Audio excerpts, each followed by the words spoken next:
வணக்கம். பாகிஸ்தான்ல திடீர்னு ஸ்மார்ட் லாக்டவுன் அப்படின்னு ஒன்னு அறிவிச்சிருக்காங்க. என்னது? மறுபடியும் லாக்டவுனா? இது கோவிட் காலத்துல நாம பார்த்த மாதிரி ஒண்ணா?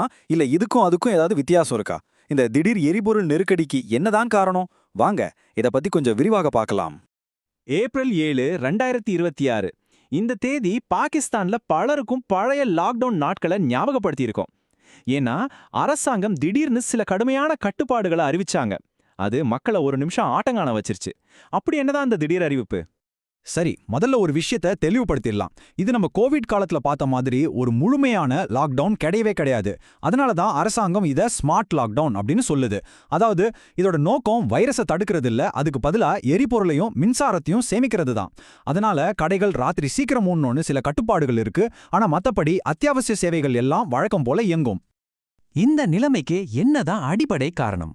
பாகிஸ்தானுக்குள்ள ஏற்பட்டிருக்கிற இந்த நெருக்கடி உண்மையில சர்வதேச அளவுல நடக்கிற பதட்டங்கள்ல இருந்து தான் தொடங்குது.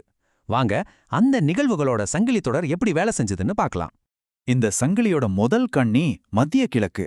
அங்க ஈரானுக்கும் இஸ்ரேலுக்கும் இடையே பிரச்சனை முத்தி போயிருக்கு இல்லையா? அந்த பதட்டம் தான் உலக சந்தைகளையே ஆட்டங்காண வச்சிருக்கு. சொல்லப்போனா இதுதான் எல்லாத்துக்கும் ஸ்டார்டிங் பாயிண்ட். அந்த பதட்டத்தோட நேரடி விளைவு என்ன தெரியுமா? சர்வதேச சந்தையில கச்சா எண்ணெய் விலை அப்பப்பா ராக்கெட் வேகத்துல ஏறிடுச்சு.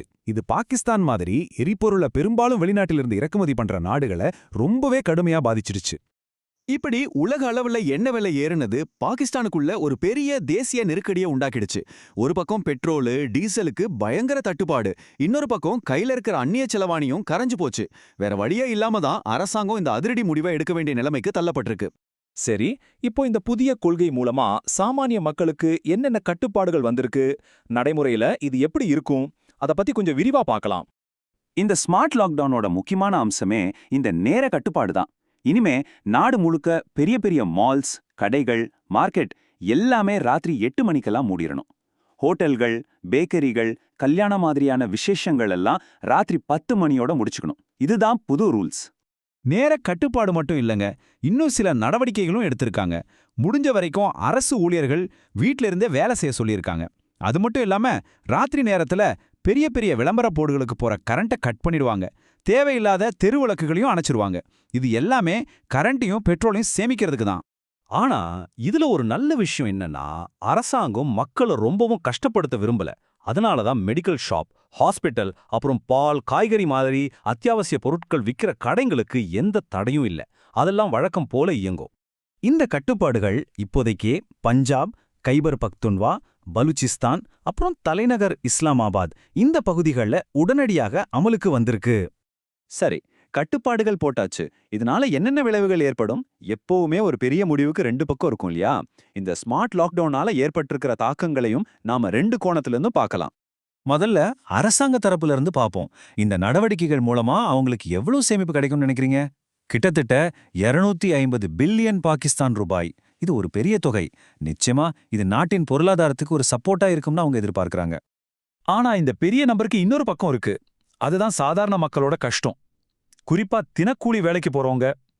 இந்த மாதிரி கடைகளை சீக்கிரம் மூடிட்டு அவங்களோட வருமானம் என்ன ஆகும், அவங்க வாழ்க்கை எப்படி நடக்கும்னு ஒரு பெரிய கவலையும் பயமும் மக்கள் மத்தியில எழுந்திருக்கு. எதிர்பார்த்த மாதிரியே வியாபார சங்கங்கள் எல்லாம் இதுக்கு எதிர்ப்பு தெரிவிச்சிருக்காங்க. ஆனா அரசாங்கம் என்ன சொல்லுதுன்னா, இது ஒரு தேசிய அவசர நிலை, நாட்டுக்காக நாம எல்லாரும் கொஞ்சம் ஒத்துழைச்சு தான் ஆகணும்னு கேட்டுக்கிறாங்க. இது ஒரு தியாக மாதிரி அவங்க முன்வைக்கிறாங்க. சரி, கடைசியா இந்த கொள்கையோட எதிர்காலம் என்ன? இது எழுப்பக்கூடிய பெரிய கேள்விகள் என்னன்னு பார்க்கலாம். அரசாங்கம் ரொம்ப தெளிவா ஒரு விஷயம் சொல்லியிருக்கு. பயப்படாதீங்க, இதெல்லாம் நிரந்தரம் கிடையாது. இது ஒரு தற்காலிக நடவடிக்கை தான். எப்போ சர்வதேச சந்தையில எண்ணெய் விலை குறையுதோ அப்போ இந்த கட்டுப்பாடுகளை நாங்க எடுத்துருவோன்னு உறுதி கொடுத்திருக்காங்க. ஆனா இது நம்ம மனசுல ஒரு முக்கியமான கேள்வியை எழுப்புது. இந்த மாதிரி தற்காலிக கட்டுப்பாடுகள் பாகிஸ்தான் சந்திச்சிட்டு இருக்கிற ஒரு ஆழமான பொருளாதார நெருக்கடிக்கு உண்மையிலேயே ஒரு நிரந்தர தீர்வை கொடுக்குமா? இல்ல இது வெறும் தற்காலிக சமாளிப்பு தானா? இது நம்ம எல்லாரும் யோசிக்க வேண்டிய ஒரு விஷயம்.